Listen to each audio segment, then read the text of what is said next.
Fullscreen is an entertainment and social media marketing company based out of Playa Vista in Los Angeles, California. Their main goal as a company is to provide online content creators and brands with the tools they need to reach broader audiences through different platforms. The company was founded in 2011 by creator and CEO George Stroumboulous and originally began as a multi-channel network, providing optimization and management services for YouTubers to increase their presence. Later that year, Chernin Group, founded by Chairman and CEO Peter Chernin, invested in the company, acquiring a majority stake in 2014, and along with AT&T, formed the digital branding and media company, Otter Media. That same year, Fullscreen rebranded themselves as Fullscreen Media, the umbrella for 3 different divisions: Fullscreen Creator Network, Fullscreen BrandWorks, and Fullscreen Entertainment. Their new live events and media production arm, Fullscreen has always had a strong focus delivering content to young audiences, and in 2015, the company began working on their next project to do just that.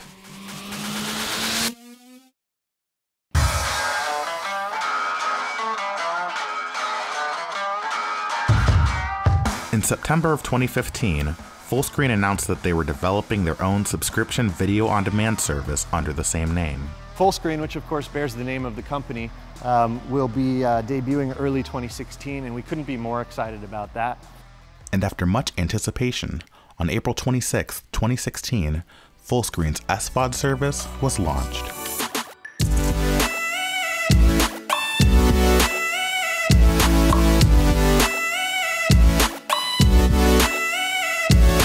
At $4.99 a month after a free trial, Fullscreen set out to be a Netflix-type competitor for the millennial audience, bringing original shows, movies, and talk shows featuring some of the biggest creators on the internet. The goal of Fullscreen is to serve that audience that we've grown up with online. For their talk shows, they had a 14,000 square foot studio with different sets specific to each show. Like many other SVODs, Fullscreen also had a wide collection of licensed shows and movies.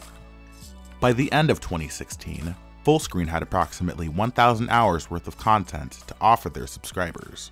And we go live in 5, 4, 3, 2. Magic! That's awesome! This is awesome. This is amazing. Fullscreen.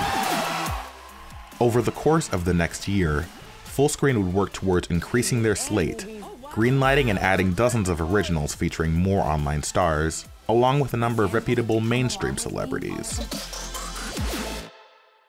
Do you watch stuff on that thing? Yeah, sometimes I like sneaking. Well, back have you in heard class. about Fullscreen? Sounds familiar. Fullscreen is a subscriber video on-demand platform and app available right now on your phone. Oh, okay. I'm not trying to pay for anything extra. Oh, no. Shh.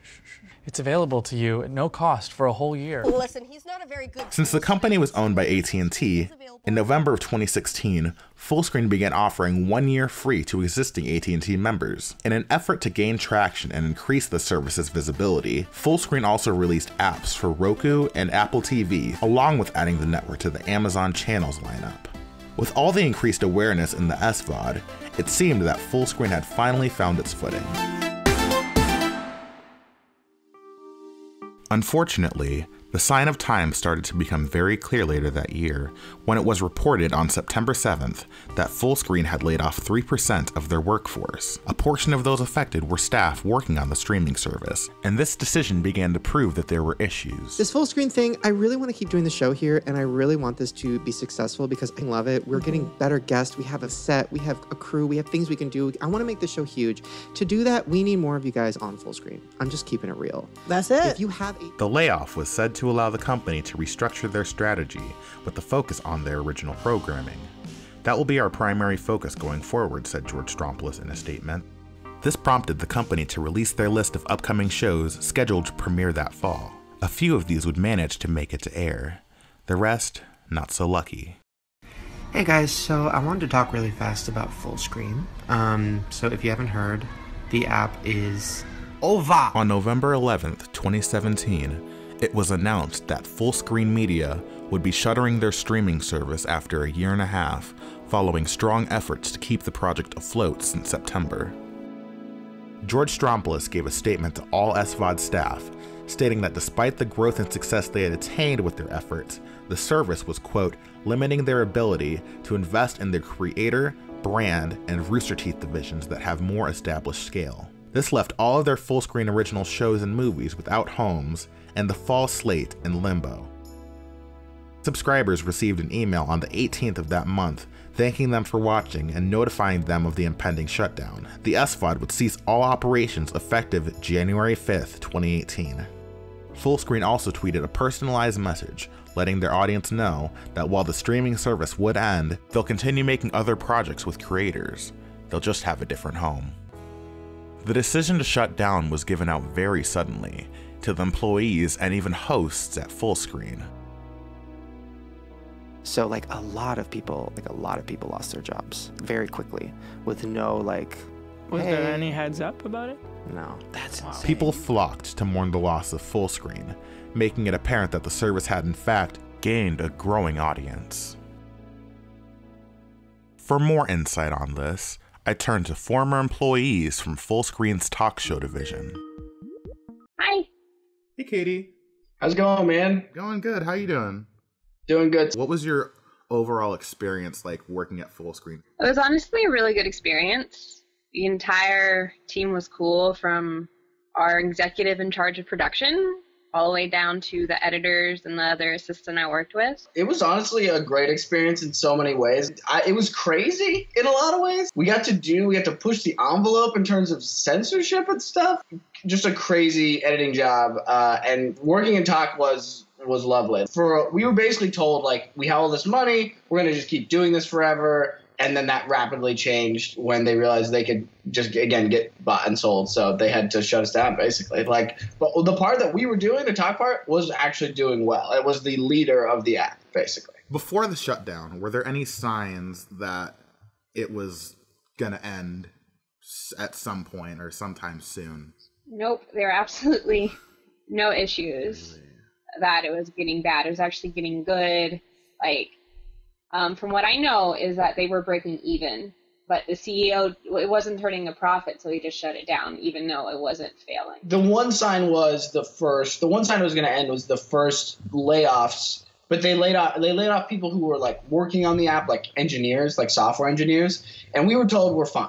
And that was in like August.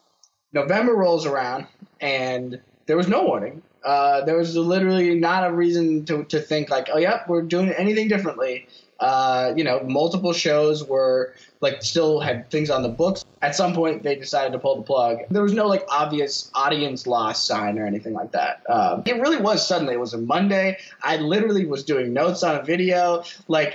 My boss was like, hey guys, there's some bad news. And he couldn't tell us what, because he had been already told, but he couldn't tell us. Same workflow, same everything. Just on a Monday, nope, you're done. We were doing well. That's the part that was confusing. It was there was nothing on our end. It was just the whole operation. It was definitely blindsided kind of thing. The number they were pushing out to the reports were 25 people, and I'm like, okay. Yeah. I have seen the IMDb for these shows. I know it's more than 25 people. They were clearly trying to be we're still around. We're fine. We laid off. We closed our S5. We only laid off 25 people, but it was probably more 150 people who were pretty mad when they lost their jobs. But it was going to make money. The target demographic was biting and paying for it. It could have been something massive and really a lot of money involved, but he wanted instant gratification, and I'm like, you can't get that in this industry.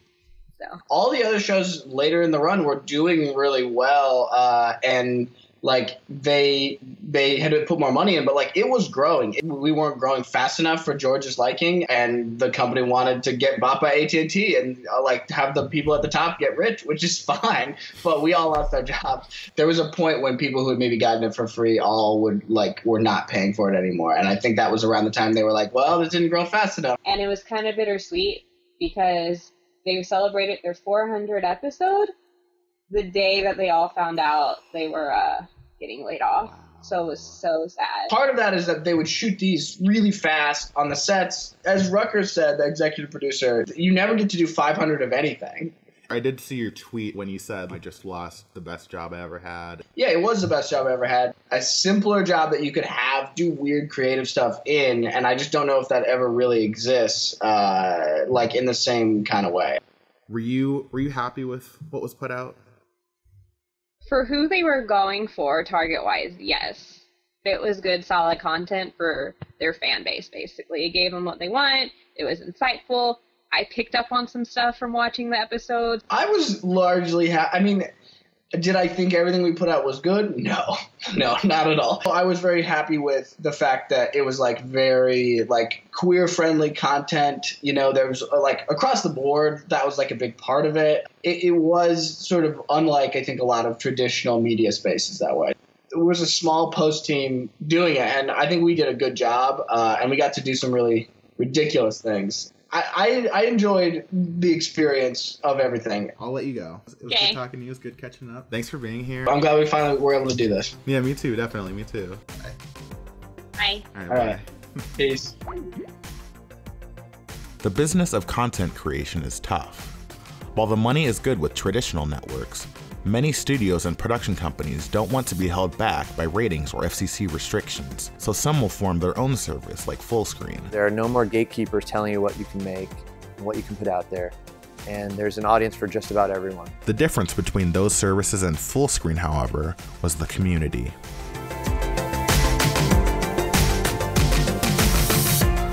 People are still tweeting how much they miss their originals to this day, and hopefully soon they'll be able to see the light of day again.